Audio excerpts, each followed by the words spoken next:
नमस्ते। आज के इस डीप डाइव विश्लेषण में आपका स्वागत है। बिना समय बर्बाद किए चलिए सीधा मुद्दे पर आते हैं।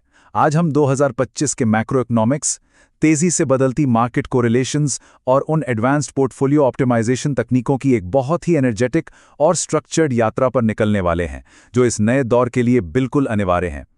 एक सीरियस इन्वेस्टर या फंड मैनेजर के तौर पर आपके लिए यह समझना बेहद ज़रूरी है कि आने वाले समय में ग्लोबल बाजार की दिशा क्या होगी और पोर्टफोलियो को कैसे सेफ रखा जाए।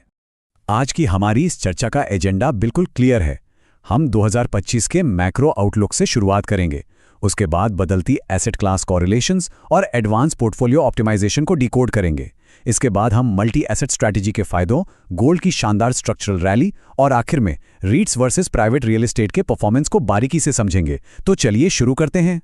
तो हमारा पहला पड़ाव है 2025 का मैक्रो आउटलुक, ग्रोथ और पॉलिसी को नेविगेट करना।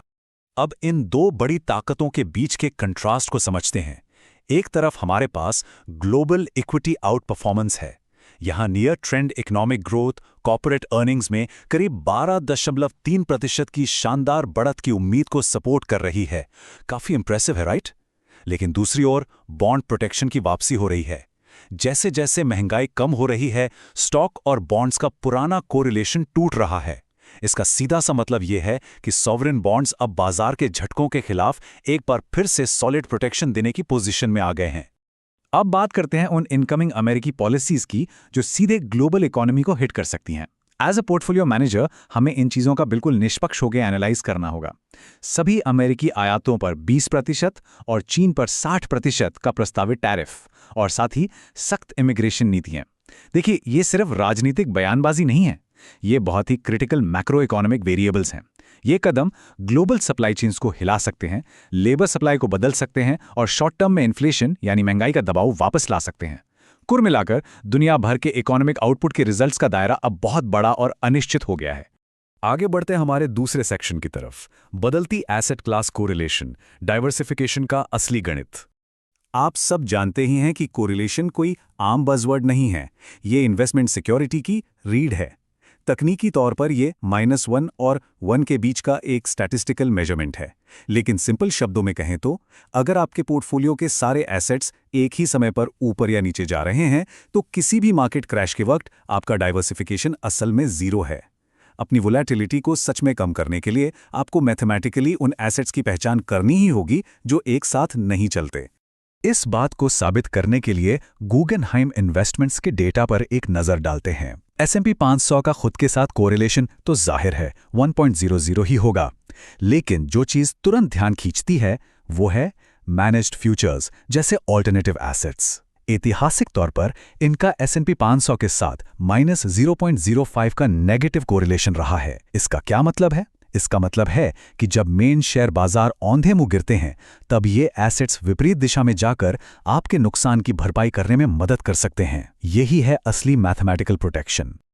और इसी से हम आते हैं अपने तीसरे अहम टॉपिक पर, एडवांस्ड पोर्टफोलियो ऑप्टिमाइजेशन, MPT से कहीं आगे। क्योंकि पुरानी कोरिलेशंस अब अनप्रेडिक्टेबल तरीके से काम कर रही हैं, इसलिए पुराने मॉडल्स भी फेल हो रहे हैं।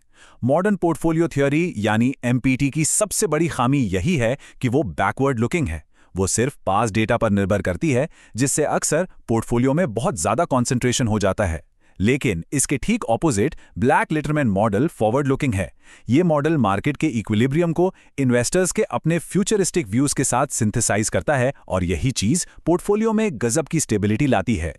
तो ये ब्लैक लिटरमैन प्रोसेस आखिर काम कैसे करता है? इस हाई लेवल मैथमेटिकल प्रोसेस को इन 4 आसान स्टेप्स में समझा जा सकता है। सबसे पहले मार्केट इक्विलिब्रियम निकालना यानी मार्केट इंप्लाइड रिटर्न्स कैलकुलेट करना। दूसरा स्टेप है इन्वेस्टर व्यूज सेट करना, अपने एब्सोल्यूट या रिलेटिव फोरकास्ट बनाना। तीसरा और सबसे दिलचस्प स्टेप है ब्लेंडिंग। इसमें बेजियन स्टैटिस्टिक्स का इस्तेमाल करके आपके विचारों को मार्केट कंसेंसस के साथ बारीकी से मिलाया जाता है। और फाइनली चौथा स्टेप है ऑप्टिमाइजेशन, जिससे स्टेबल पोर्टफोलियो वेट्स जनरेट होते हैं। यह पूरा सिस्टम इंस्टीट्यूशंस को अंधाधुंध रिस्क से बचाता है। हमारा चौथा सेक्शन इसी पर आधारित है, मल्टी एसेट स्ट्रैटेजी के फायदे और एक निम्बल यानी चतुर एलोकेशन।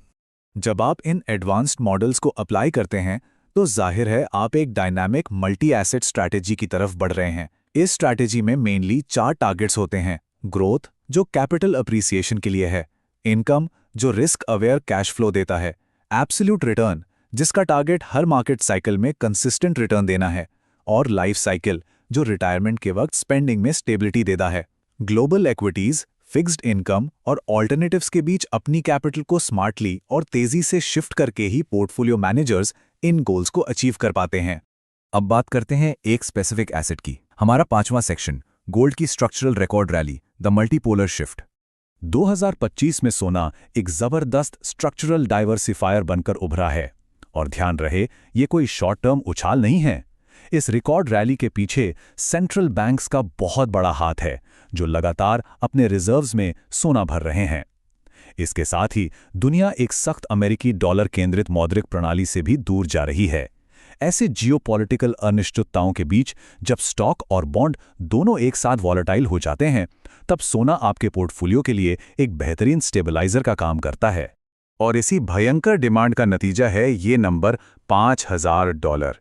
जी हां, इस इंटेंस स्ट्रक्चरल और डेमोग्राफिक डिमांड को देखते हुए फाइनेंशियल मॉडल्स का अनुमान है कि 2028 के अंत तक सोने की कीमत $5000 प्रति आउंस के हैरान कर देने वाले आंकड़े तक पहुंच सकती है। ये इस बात का साफ इशारा है कि लॉन्ग टर्म पोर्टफोलियो में गोल्ड को इग्नोर करना बहुत भारी पड़ सकता है। चलिए अब प्रेशियस मेटल से हटकर रियल एस्टेट की बात करते हैं। हमारा छठा और आखिरी सेक्शन है रीट्स बनाम private real estate, performance unveiled. इस नंबर पर जरा गौर फरमाइए, 1.93%। इंस्टीट्यूशनल दुनिया में प्राइवेट रियल एस्टेट को लेकर कई मान्यताएं हैं, लेकिन ये 26 साल का कॉम्प्रिहेंसिव डेटा कुछ और ही कहानी कहता है।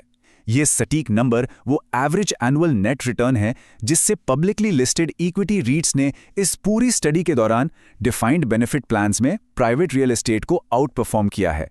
ये कोई मामूली अंतर नहीं है, बल्कि दशकों के रियल डेटा का सॉलिड सबूत है। और अगर हम रिस्क की बात करें तो चीज़ें और भी क्लियर हो जाती हैं। हाँ, रीट्स में 19.08% के साथ वॉलेटिलिटी थोड़ी सी ज़्यादा थी, लेकिन ध्यान देने वाली बात यह है कि उनका शार्प रेशो 0.39 था, जो प्राइवेट रियल एस्टेट से बेहतर है। इसका सीधा सा मतलब है कि इंस्टीट्यूशनल पोर्टफोलियो कंस्ट्रक्शन के नज़रिए से रीट्स ने आपके लिए गए रिस्क के बदले काफ़ी बेहतर रिस्क एडजस्टेड रिटर्न्स दिए हैं। तो इन सब चीज़ों को समझने के बाद एक बहुत ही गहरा सवाल उठता है। जब ट्रेडिशनल कोरिलेशंस शिफ्ट हो रहे हैं और क्वांटिटेटिव एल्गोरिदम्स पहले से कहीं ज़्यादा एडवांस्ड हो गए हैं, तो क्या इंस्टीट्यूशनल पोर्टफोलियोज को सिर्फ आने वाले सालों में किसी तरह सर्वाइव करने के लिए डिज़ाइन किया गया है, या फिर उनका स्ट्रक्चर ऐसा है जो मार्केट की इन जटिलताओं का पूरा फायदा उठा सके? हर स्ट्रैटेजिक एसेट एलोकेटर को आज ये सोचना ही होगा कि उनका पोर्टफोलियो फ्यूचर की अनसर्टेनिटीज के लिए कितना तैयार है। आज के इस गहन विश्लेषण में हमारे साथ जुड़ने के लिए बहुत बहुत शुक्रिया।